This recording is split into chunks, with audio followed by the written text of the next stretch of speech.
Alright folks, today we are going to teach you how to change the oil on basically any car, but the car today that we're using is a 98 Chevy Lumina with a 3.8 V6 in it, but the concept applies to all cars. So these are all of the tools and things that you will need to do this. You're going to need an oil filter wrench, a socket and socket wrench. Those are the only real tools. Then you need some disposable gloves to keep your hands clean, maybe a rag to clean up any oil spills, and then somewhere to put the used oil. And lastly, you're going to need the correct oil for your vehicle, which in our case is 5W30, and you're also going to need a filter. The first step in any oil change is making sure you actually have to change your oil.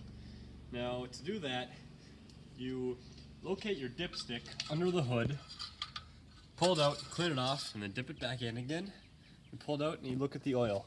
See that? It's all black. And it smells really burnt too, so that means it's bad and it needs to be changed.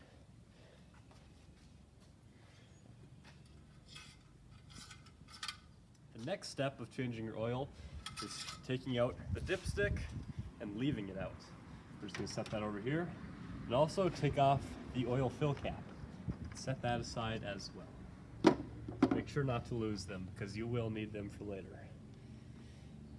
One important step, if you don't have all this fancy equipment like hydraulic jacks, then you can just use a simple piece of wood and put it under the tire and then drive up onto it. Also, it helps if you can find a little ledge and drive up onto this. The next step to changing your car's oil is getting underneath the car. So to give you a perspective, what you're looking at right here is the radiator. As I move back, you can see air conditioning hoses, and then this is a engine brace, suspension brace, and right here is the oil pan. This is what you need to locate. And on the back of your oil pan is going to be a drain plug. It's that plug right there. So is take common household tool, the socket, put it on there, and turn. The next step to change your oil, once you have the oil drain plug loosened, is to go ahead and loosen it by hand. Now, before you get it loosened all the way, you want to grab your oil pan and set it. You're going to want to set it underneath the plug, so when your oil shoots out, it gets caught and doesn't drip all over the floor. Now, I will loosen this oil drain plug the rest of the way and start letting the oil come out.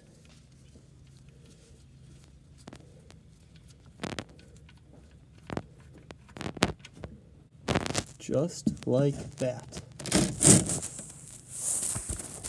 Is going to be locating your oil filter.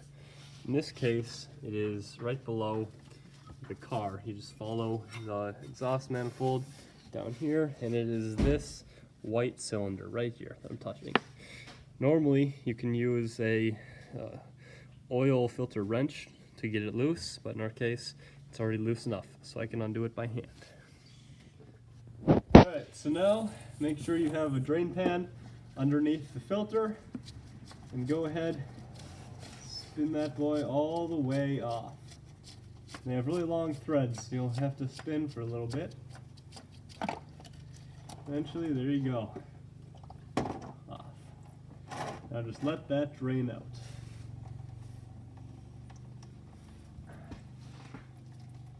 So while you're waiting for your oil to drain out of your oil pan and out of the oil filter housing, you can do some other important checks in your vehicle. You can check your coolant levels, or your power steering, or your brake fluid, things like that. You can also check your tire pressure amounts, and go through your headlights and brake lights and make sure they're all still functioning.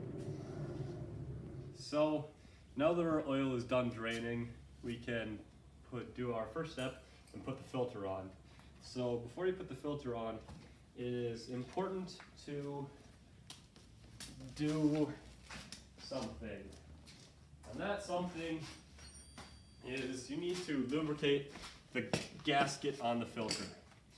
So to do that, you open up your new oil, like so, and stick your little finger in there.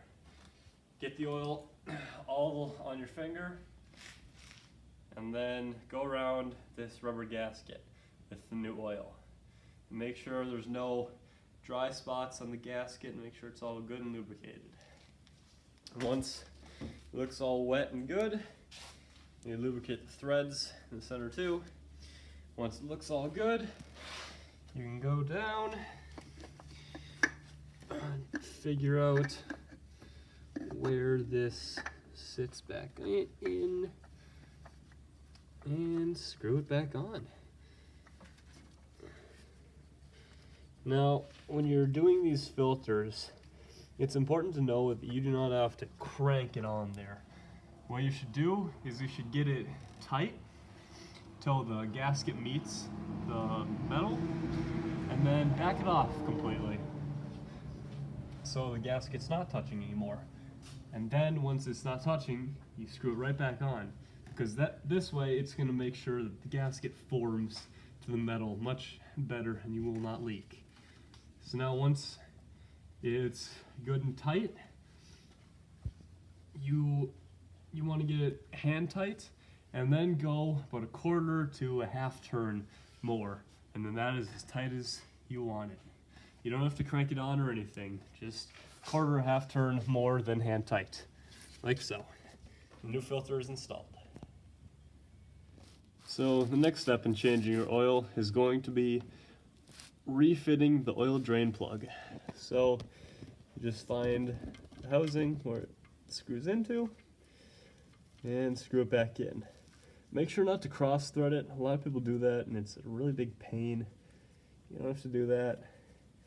So once it's all good and hand tight, grab your socket and socket wrench, fit her on, and tighten it up a little bit. That's all you gotta do.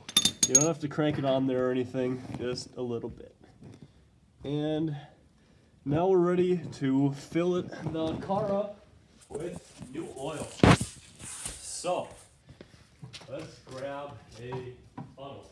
So, fortunately I could not find a funnel, but this is a good trick you can do if you don't have a funnel laying around. You can just cut open a water bottle, a Gatorade bottle, or in this case, a milk bottle, jug. So you just sit that in there, grab your oil, and start pouring. Now, you don't want to pour too much or too fast, because if you pour too fast, it could overflow over there.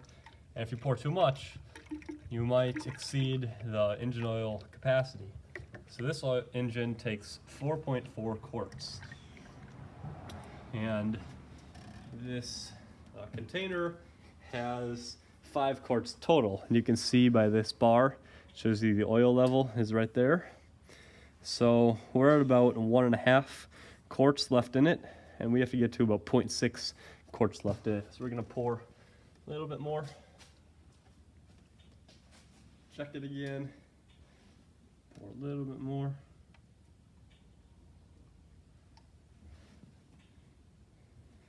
Maybe a tiny bit more. And that should be good. So now we are ready to start up the engine.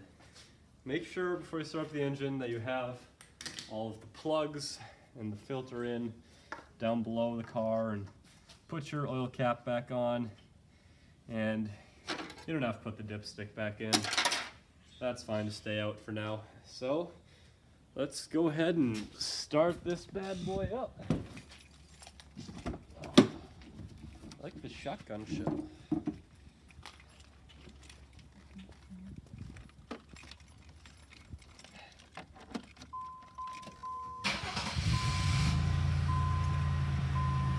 right. So now that the car is idling, the oil is passing through the engine and everything, and it's filling up the filter. So right now, if I put the dipstick in, it's gonna read like too much oil in the engine. That's because the filter's not full yet. So we'll let it idle for 30 more seconds or something. Then the engine should be all good and warmed up, and the oil should be mixed throughout the engine. And then we'll check the oil, and after that we should be done. So folks, that is how you change your oil. It's a pretty simple process. It's pretty easy to do at home in less than 30 minutes. Anybody can do it. And before you completely finish, you should back the car out and make sure that there's no oil spills or leaks. And if there are, clean that up and try to make that stop. But that's all you guys need to know. Hope you have fun changing your own oil in future endeavors. Peace.